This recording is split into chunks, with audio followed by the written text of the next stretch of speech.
Welcome everyone to the sixth in our webinar series. Today we're taking a little bit of a different angle and talking about supporting someone else's change efforts and what works, what doesn't, and some of the things you need to do to look after yourself as well.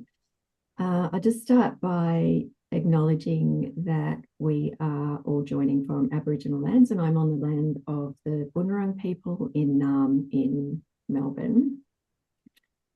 There's just a reminder that there's a Q&A box.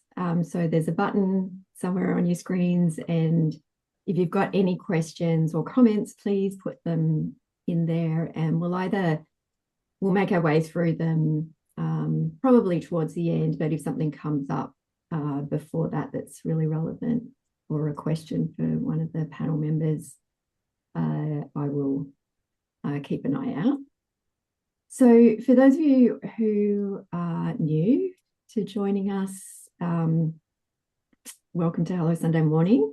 We're a digital early intervention service that supports people to change their relationship with alcohol through a variety of programs and tools. And our main program, which is Daybreak, is a community where you can chat with or read about other people's experiences in making changes and get support from those people as you go through your own journey. And our philosophy is that there is no one size fits all. You can come and use our services to quit or to cut back or take a break or even just to learn more and check how your drinking's going. So let me introduce the panel first. So delighted to have three lovely human beings joining us today. Debbie Warner is from APOD, which is Alcohol, Pharmaceuticals and Other Drugs Family Support. And they're an organisation that is entirely dedicated to supporting people who are supporting people who are changing their alcohol or other drug use. And also the two lovely people we have with lived experience, both of alcohol change from two different perspectives. So Jason and Andy, his wife. Jason's made some big changes to his drinking, and Andy has been there along the way. And they are also the founders of Etch Sparkling, who are really great supporters of Hello Sunday Morning. So welcome to you all. Debbie, do you want to just introduce yourself a little bit and talk about your journey and where you come from? Yes. Hi, everyone. So I'm from APOD Family Support. We support families and friends of people that are having issues with alcohol and other drugs as well. And I guess I got involved because someone in my family was really having a tough time with alcohol and drug dependency over 10 years ago now. And so we just know how important it is to keep the connections of families together. And so we run support groups and a support line and some education as well. Thanks, Debbie. And Debbie is really famous across Australia for her work in this area. And if you Google her, you'll probably see her on some TV shows talking about her experience if you want a deeper dive. And Jason, tell us a little bit about your journey in change. Thanks, Nicole. G'day, everyone. My name's Jason, and I guess for the purpose of today's chat, I am the person who's made some change with lived experience, and look forward to sharing some of my story and how Andy and I and our family made those changes and have resulted in a much more optimistic and wonderful life post alcohol change. So hopefully we can share some stories that might resonate and help. My background, Nicole, and for everyone, is that I have had a probably a standard relationship with alcohol in Australia, dare I say, and that is in the fact that it was a part of my life from socialising to celebrating, commiserating, all of those sort of things. And so I had a long period of time, a relationship with alcohol around the dining table at home. And for me, work. So I was in the alcohol industry, in the wine industry for 23 years. So that was an interesting part, which we'll talk about in a little bit. But my relationship was that it developed into something that was hiding in plain sight. So I look forward to sharing some of those stories, and then how we came to be aware of some issues, and then how we changed and had finished in a better position. That's amazing. And you both have gone just one step further than most people making change, and you've started a whole business around it, which is incredible to help other people when they're out at functions and parties and things. So Andy, tell us about your experience, your background, just a little bit about yourself and how you got here with Jason. Thanks, Nicole. Hi, everyone. And thanks for having this really important topic, because often, the person going through the challenges with alcohol is considered, but the people supporting them often get left behind, in my experience anyway. So I formed part of the support crew with Jason when he was battling with the beast. And we both met over a shared love of good food and good wine. Wine was really a part of our social situation, so it was always present. I come from a background, my family wasn't a huge drinkers, but in regards to my own relationship with alcohol now, I say that I drink as often and as much as I like. I just haven't drank in 8 years. That's a good way to put it. And I think that's a really important connection with Holy Sunday Morning too, that we don't say don't ever drink again, just do what you think is good for you and is helpful for you. So that's really great. So clearly alcohol doesn't just affect the person who is drinking, and so many people do drink in Australia, and about 30% of people who drink are classed as high-risk drinkers. And then about 1 in 5 report experiencing harm from someone else's drinking each year.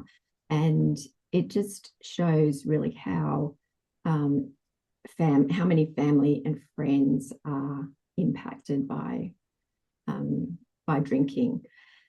And lots of people, I think, worry about someone else's drinking long before they know what to do about it.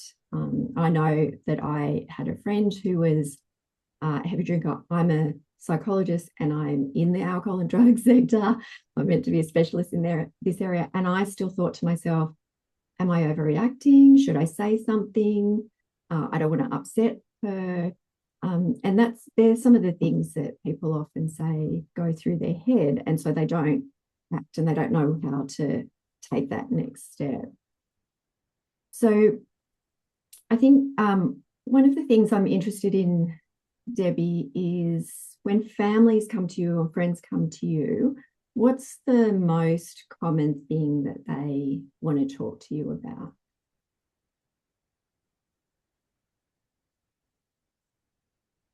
Right, Debbie, you're on mute still.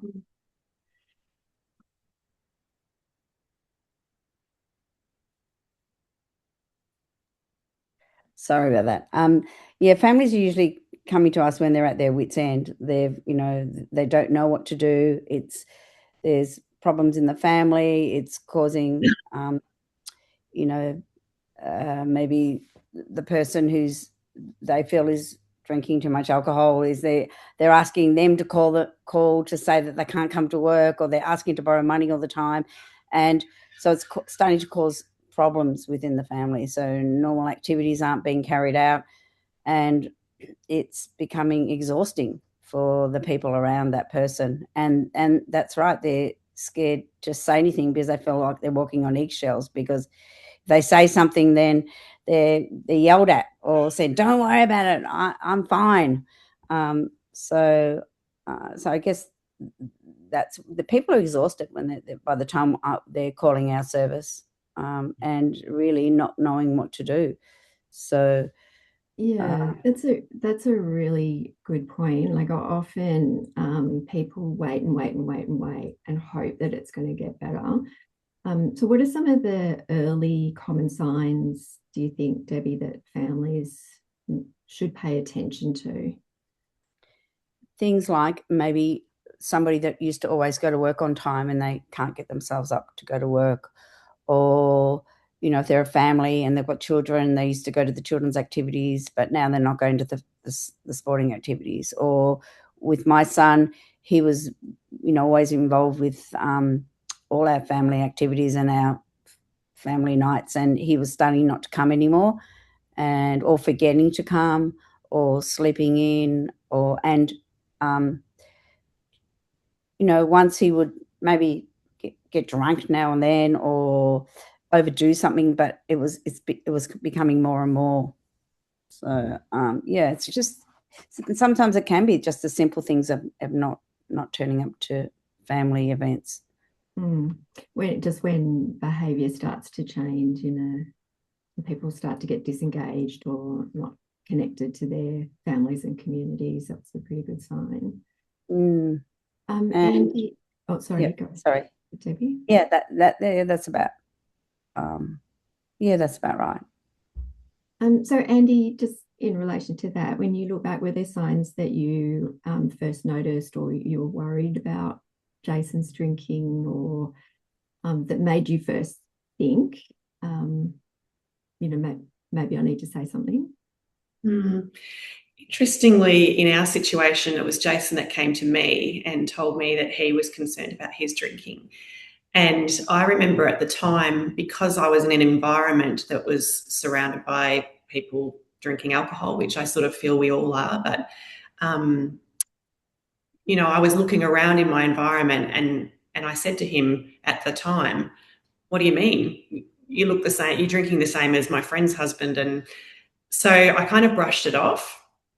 And when I look back in hindsight, as for Jason, it was a steep decline once he sort of crossed over this invisible line. And when I look back, there were definitely early warning signs for me that I didn't pick up, but it's all easy to say in hindsight. It was things like just not being able to rely on him. I was always the designated driver. There was one particular time, I hate talking about this stuff in front of you, Jace, but I was heavily pregnant, and at this stage, Jason was restricting his drinking. He was not drinking Monday or Thursday, but allowing himself to drink Friday, Saturday, Sunday. And this was, earlier on in the piece, and I was heavily pregnant, and it was about 45 minutes to the hospital. And I just said, could you just not drink this weekend? And he couldn't. And, at the time I remember feeling a bit down about it, but I look back now and I'm like, that was a clear red flag to me. But say it's just, you only know what's your environment. So it seems.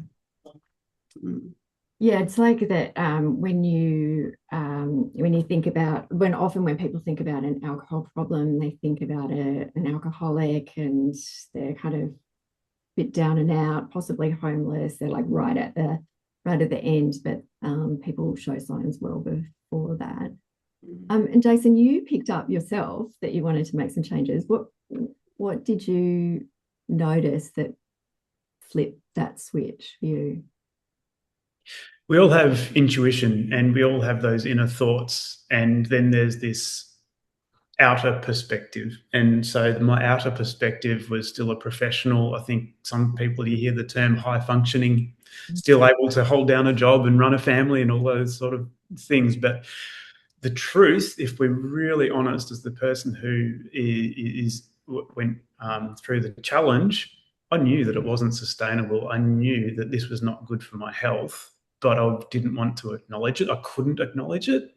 And there was fear in there about, am I different? How do I operate in society without alcohol? How do I socialize? My job's in alcohol. Or all these questions were coming up. So there was this external fear of, how do I move forward? Combined with this internal acknowledgement, that little voice going, hang on, this isn't quite right. I'm getting tired. So what started as self-medication for the daily stresses of life as you go through career progression and everything that happens in whatever the stimulus is, family, career, job, finances, whatever, that self-medication, you know that it's not quite right. It's a short-term fix. And so for me, what happened, it was Christmas 2017, and it was at this point where I said to Andy, you know what, I think I'm feeling really tired. I've got to have a good break because I don't think what I'm doing, I can't see myself doing this in 3, 5, 10 years. It's not a good health outcome for me. I was a little bit overweight. I was not sleeping well, and that everything was just compounding into not feeling right. But the short-term fix was have a drink, and it all went away. Yeah. So with that acknowledgement that, okay, we'll try and have a change at Christmas 2017, and I couldn't stop. And that scared the hell out of me. And then from there, it was, wow, okay, I actually do have a bit of a challenge here. And that started a change process that for me took about 18 months of verbally acknowledging and being accountable that, hey, babe, I've got a bit of an issue, to a discussion about, okay, how do we help? What happens? Trying to stop, and then my behaviours changed because I out of fear, I could not change, did not want to change initially, but that initial conversation started an 18-month process that finally went through the anger, the rejection, but finally got to an acceptance and then help and then health. But that was the stimulus for the change, was a conversation, a little bit of accountability, and then acknowledgement that this isn't right and I need to make some changes. It was not rosy from there. Right. And do you think there was anything that could have happened earlier that might have changed that trajectory? I You just wish. have to come to the realization yourself. This is where hiding in plain sight, in the fact that it is quite difficult, as Andy's just described. And for me, the fact that work was around it, socialising was around it, family events, Sunday roasts were around alcohol. It was just everywhere. It permeated every aspect. So that was the environment. What could have something changed earlier? I think at that acknowledgement point, it could have been a dialing up of the conversations, and it probably could have expedited 18 months down to 12 months, down to 6, not sure. This is where the whole one size fits all is different. Right. So what happened for us was that after that initial awareness, I went into a really steep decline, and that's when I was right in the boxing ring, and it was belting the bejesus out of me. But through fear and anger, I was fighting back with drinking more. I would have a clean time, and then I would have a bust. Clean time, bust.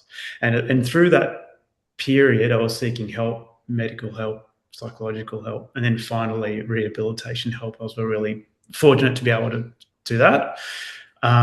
So those conversations of early intervention may have just assisted in that whole change process.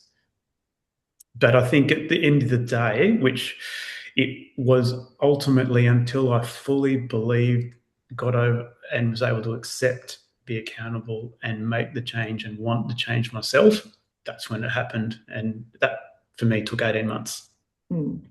So often people are really kind of scared to say something to someone who's drinking, even if they do notice it, or they say kind of the wrong thing, I suppose, that makes people dig their heels in a little bit. But I do think that it's helpful to raise the issue if you're worried about someone else's drinking, but it is potentially, you can feel quite overwhelmed by the weight of having to raise that issue. So, Jason, what would have helped, do you think, like if Andy could have asked you a question or raised the issue with you, what might have helped you make that change perhaps earlier or faster? What actually did help, and this might be a little bit confronting to hear, that once change starts, that you can be well and then you have a bust. So you build up this trust with your support network that, oh, maybe that they're well, and then you might have a slip.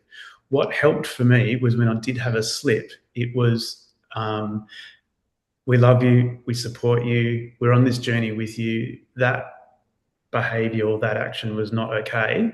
And again, that intuitive, I knew it wasn't. Okay, what's the next step? Let's reload for the next time. Now that for me was really helpful that time. I remember it vividly because it allowed me peace that my safe people, my safe network that I've just hurt again and disappointed again, had my back. In the background, I'm sure they were experiencing a whole raft of other different emotions and conversations and learnings themselves. But for me, that's what I remember that really did help. That we love you, we support you. That wasn't okay. How do we reload and go again?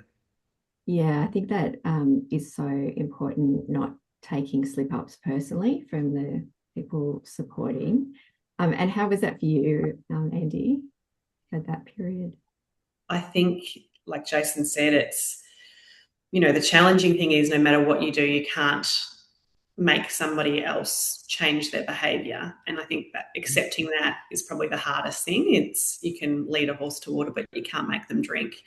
And I recall putting podcasts and books and sending him links to things all the time. And whether, sometimes he maybe read them, sometimes he didn't. And yeah, I guess it's that lack of control, isn't it? I can't make him stop. So like Jason said, making that conscious choice when I felt like I wanted to probably strangle him when he had made a bad choice. Sorry, babe. But, pulling myself together and saying, I love you, let's go again. We've got your back, like you said. Yeah, that's the best advice. Yeah, and I know Debbie, you would agree with that. And what kind of mistakes do people make? What kind of mistakes families make with the best of intentions, but what do they do that might sometimes be unhelpful? I just remember that always staying very kind and calm, but I was allowed to imagine myself jumping over the table and grabbing him by the throat. But I could have that image that would keep me calm, but I stayed very kind and calm, and I worked very, very hard on my relationship and my skills in communication. And that's what we talk a lot with families about, is that the problem kind of builds up and builds up and builds up. So by the time families have come to us, it's already quite a major problem. So, or there's a lot of change that's needed by the person, and as Andy said, you can't change another person. So it's being able to be in a relationship with somebody where every time you talk to them, you're not talking to them about their alcohol problem, or you're able to just continue on your life, and have boundaries around what you can and can't accept around what's important to you.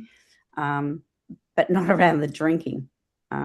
So, yeah. Yeah, and I think by the time you get to that point, also the people who are drinking know what your thoughts are already. Yes. So yes. like just telling them over and over again is probably not going to help that much, but being there and maintaining that relationship and support is super important. and also not raising, I always say don't raise it when someone has been drinking or they're Yes. recovering from drinking or they're stressed. They're not going to be in the right frame of mind. And it's often easier just to lead with you don't seem to be yourself at the moment. I'm really worried about you, rather than targeting the drinking straight up. I think, Yeah. Andy and Jason, your experience about just being there to support, there's always going to be slip ups. There always is.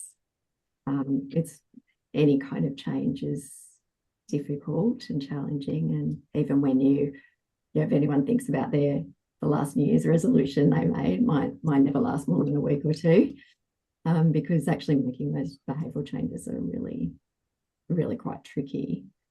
So Debbie, just back to you. I'm interested in kind of self-care and what's the best thing that people who are supporting someone who's trying to make a change can do for themselves. I think it's really important that people still, families keep doing what they were doing to to keep their interests. Make sure you're keeping up your interests. If you're not cancelling everything because of the issue, and life goes on. And that's the most important thing. And the balance, having balance in life. So that everything's not just focused in on the crisis, and being able to learn some mindfulness, learning new skills around, coping with something that is very complex. So yeah, that's what I remember, learning a lot of new skills, so that and putting it into practice and learning it. So sometimes people say, "Oh, mindfulness," but I tried that, but it's something that it's something that you learn over many years, and you continue to do it. And not just like we want the person to stop drinking or stop their behaviour. Sometimes we have to learn new skills as well around how to cope in something that's a little bit different. Yeah, there's two really great kind of sayings in different branches of psychology. That one of them is, everyone's doing the best they can in this moment.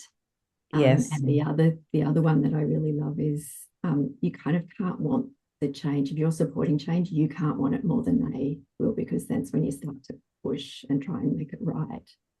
And start losing sleep and not being able to sleep yourself, and people waking up at 3 o'clock in the morning, can't get back to sleep because they're, I talk to people about, we'll put a timeline in a time to worry each day. So maybe worry for 30 minutes. So, and then when you time's up, then say to yourself, oh, my 30 minutes of worrying is up today, so I can't do any more worrying. Of course it'll keep coming up, but you start to train yourself to be able to be in a relationship with a person without just looking at the problem all the time.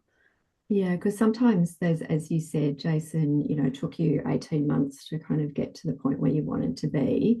And so it's not just a couple of weeks that you've got to sit with this discomfort of watching someone else make those changes. Sorry. Yeah, and we tell families there's no right or wrong, because something that you may have been doing yesterday, you may want to change it, and that's okay as well. Yeah, exactly. I think for me, the analogy of fitting your own oxygen mask really came into play with, we had at the time a 7 and a 10-year-old, so it was very important for me to make life very normal for them. And so one of the things that really helped me was actually trying to understand what Jason was going through, rather than, so from his perspective, what it feels like to be living with addiction. And so that was actually really helpful to me, because his behaviour wasn't in line with who he normally was. That helped me to get an understanding. But of course, all the things Debbie's saying too, the mindfulness, the meditation, I sought help from a psychologist who had a particular understanding around addiction. I'm lucky to have a huge supportive network of friends. And I think something that both of us found really helpful in our scenario was that we spoke to people about what was going on, and that kept everything accountable. So that was really helpful too, to have people to be able to talk to. That also leads into this whole fear aspect I've mentioned, the fact that shame dies in the light of exposure. So once we started talking about it and being accountable, stigmas started to lift. So that was a little bit of a weight off my shoulder that alleviated some of that fear of change. And then what does life look like post-alcohol? And that really helped. Yeah, that can really prevent people from taking the next step, worrying about what other people are going to think about them. So that's a really good tip. Debbie, just a last couple of questions there's a question here I've got about how do you know if you're helping someone and supporting them or enabling them? Yeah, enabling. I don't like the word enabling because it kind of says that you're doing something wrong. But I think it's just being able to be honest and to be, if you're being honest with the person and you're, I guess, not making the phone calls all the time when they're late for work.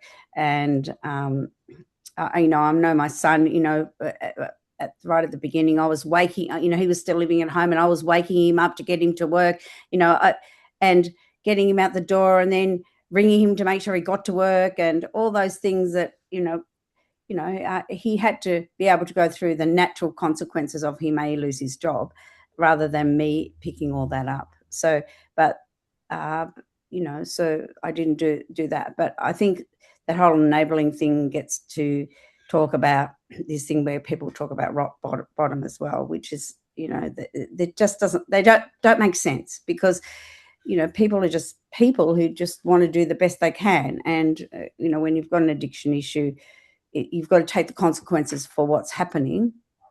So as long as you're not running around picking up for people and crossing that boundary, I guess, crossing their boundary on what's theirs and what's yours, just working that out. Yeah. And I think something I learned from you, Debbie, actually a long time ago, was there's kind of no wrong way. Like, you just do what you think you can. And if it doesn't work, then do something else. It's not like life. It's not usually life or death kind of hangs on, saying the wrong thing or not saying the right thing. It's like, it's all okay.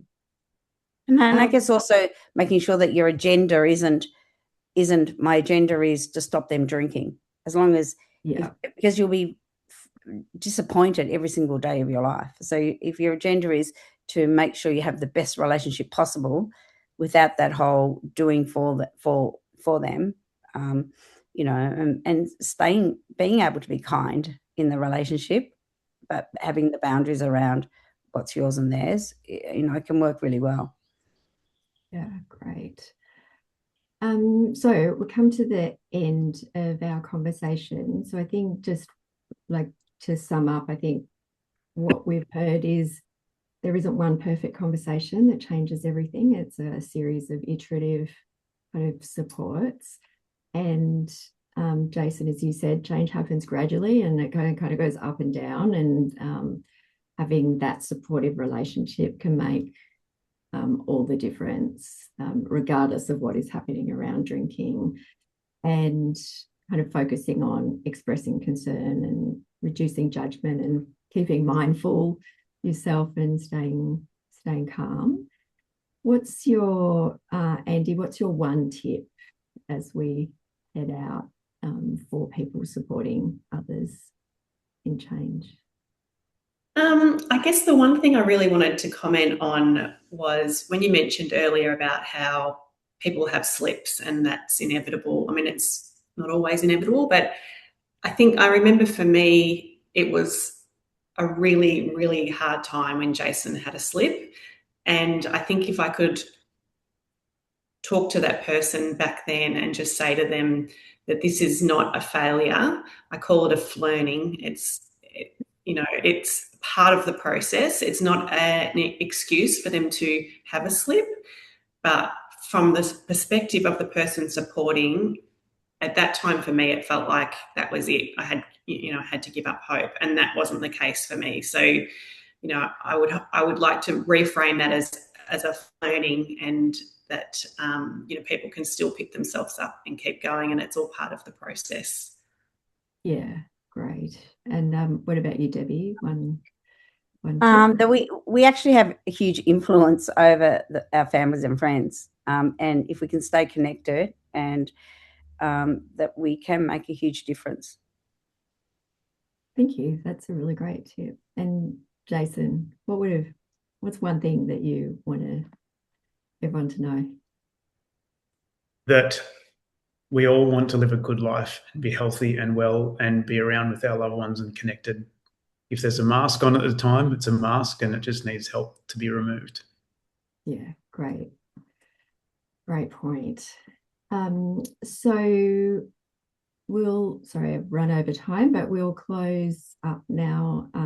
If you're looking for support for changing your relationship with alcohol, you can head to our Daybreak platform. You can just download that from any app store. If you need additional support, APOD is there. It's a service that is accessible, I think, all around Australia, Debbie. Yeah. Do video calls and such to help people. And also, if you're looking for something to take to a party that's not alcohol, I can highly recommend Etch Sparkling. It's a lovely kind of adult sparkling drink, so you don't have to drink Fanta instead of alcohol. So thank you so much to the panel. Thanks to the audience and for coming along. And just a quick ad, our next webinar is on the 30th of September, 12 p.m. again, Eastern Standard Time. And it's on alcohol across women's life stages. So I hope to see you then. Thanks, everyone. Thank you. Everyone.